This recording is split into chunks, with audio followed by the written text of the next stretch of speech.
Mutton curry చేయ విధానం. Onions, ఒక ఆనియన్, ఒక టమోటా పండు, ఇంత కొబ్బరిను మెత్తగా, అల్లం పేస్ట్ ఇంత వేయాలి, కొబ్బరి పొడి ఇంత పడుతుంది, టమోటాలు, ఆనియన్స్, ఇలా బాగురకు సరిపడ ఉప్పు, టేస్ట్కి తగినంత వాళ్ళు,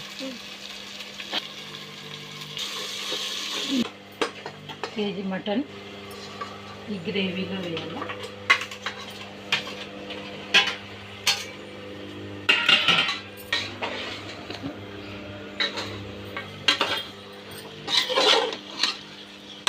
పల్లి వేసుకొని